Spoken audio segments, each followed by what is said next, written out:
തിങ്കളാഴ്ച ഫെബ്രുവരി 2 തിങ്കളാഴ്ച മഗ്‌രിബോടുകൂടി വരുന്ന സമയത്താണ് നമ്മൾ 3 യാസീൻ ഓതേണ്ടത്.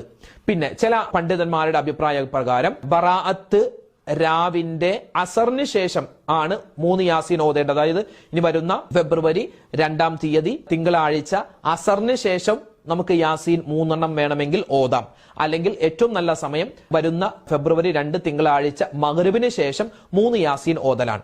3 യാസീൻ ഓതുമ്പോൾ ഏതൊക്കെ നിയ്യത്താ വെക്കേണ്ടത്? ഒന്നാമത്തെ നിയ്യത്ത്, അല്ലാഹുവേ എന്റെ റിസ്ക്കിൽ നീ വിശാലത തരണം. റിസ്ക് എന്ന് പറഞ്ഞാൽ എന്റെ കുടുംബം, എന്റെ മക്കൾ, എന്റെ ഭാര്യ, എന്റെ ഭർത്താവ്, എന്റെ വെള്ളം, എന്റെ ഭക്ഷണം, എന്റെ വസ്ത്രം, എന്റെ കച്ചവടം, എന്റെ വാഹനം, എന്റെ വീട്, ഇതെല്ലാം എന്റെ റിസ്ക്കാണ്.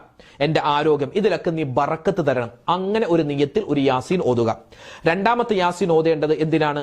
നമുക്ക് ആഫിയത്തുള്ള, ആരോഗ്യമുള്ള ദീർഘായുസ് കിട്ടണം. വെറും ദീർഘായുസല്ല, ആരോഗ്യമുള്ള ദീർഘായുസ് കിട്ടണം. അതിനുവേണ്ടി ഒരു യാസീൻ. മൂന്നാമത്തെ നിയ്യത്ത് നമ്മുടെ ആഖിബത്ത് നന്നാവണം, നമ്മുടെ അന്ത്യം നന്നാവണം. അതോടൊപ്പം തന്നെ മരണപ്പെട്ടുപോയ എല്ലാവർക്കും വേണ്ടി നമ്മൾ ഒരു യാസീൻ ഓതും. അപ്പൊ അങ്ങനെ 3 യാസീനാണ് നമ്മൾ ഓതാറുള്ളത്.